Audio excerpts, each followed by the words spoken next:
today's short meditation, let us turn our pages to Psalms 59 verses 1 to 17. Throughout this chapter, we see there is a defense and a deliverance. In the life of David, when David is being watched by Saul's men, we see there is a defense and there is a deliverance in David's life. We see throughout the Bible that whenever there is a danger, there is an escape route, especially through the window. When we are being pushed, like when there is a danger or somebody is following us or somebody is watching over us to destroy us, we try to escape. We see that even in Acts chapter 9, we see when Paul escaped from Damascus in the same way. And we see even here in 1 Samuel chapter 19, we see how David goes through the window as well, just like Paul. We see even how David escapes through this window. And when one day David went to his home and he discovers that he is being spied on, so his wife let him out of the window to escape from his enemies. As we read this chapter 59, we can notice there are 4 assurances that kept David going.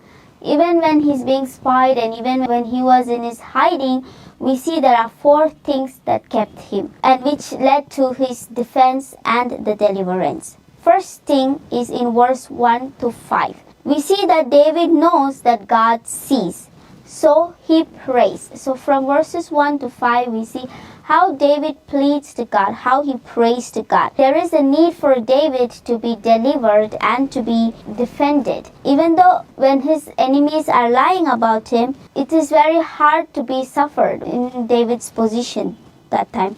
But God in his throne is being watching, and he knows what David is going through. He knows what is the difficulties he's facing. So similarly, even for us, God is sitting on the throne and he's watching us and he knows our difficulties and he sees how we are defending ourselves.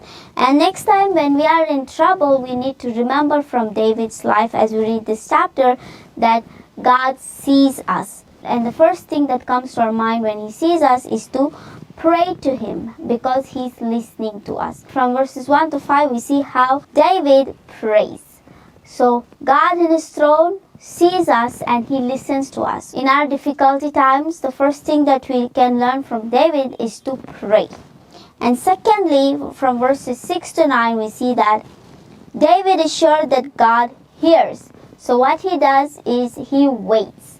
He waits on Lord. Similarly, even when we wait on God to accomplish many things that we needed to be done to glorify his name, we gain our strength. In the waiting, we have our strength. It's not that in the waiting we lose our hope. In the process of waiting time, we gain strength. We see it even in verse 9. We see that David says, "O my strength, I watch for you. You, O God, are my fortress, my loving God." So even in Isaiah 40 verses 31, we see we regain strength in the waiting. So the second thing we can learn from David is to wait on God. And thirdly, from verses 10 to 13, we see that David is sure that God rules. So what he does is he trusts God. From verses 10 to 13, we see how David trusts God, telling that God will consume his enemies. God will give judgment to his enemies without mercy. And God will scatter his enemies and stop them and consume them. What made him to say that God will do that is because the trust that he has in God. He trusts God will deliver him. And fourth thing that we can learn from David is from verses 14 to 17.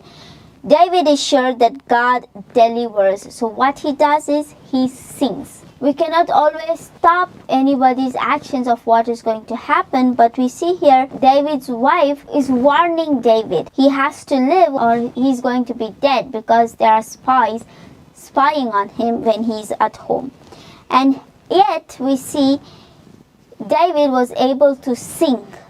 David is able to sing God's mercies in the morning. In verse 16 we see David says, "But I will sing for your strength in the morning. I will sing of your love, for you are my fortress, my refuge in time of trouble." David was so much assured that God delivers him, that he is able to sing the next morning. One day before, there are people spying on him to kill him, but in that kind of situation, what David does here is he sings praises to God. So this is what we can learn from David, that always thank God. He answers our prayers, and we always need to thank him for everything that he has done.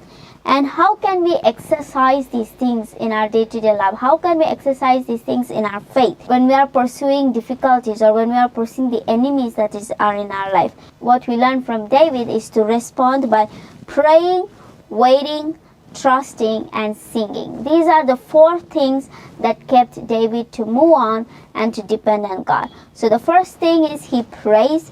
Second thing is he waits. Third thing, he trusts. And fourth thing, he sings. So these are the basic 4 steps that we needed: praying, waiting, trusting, and singing.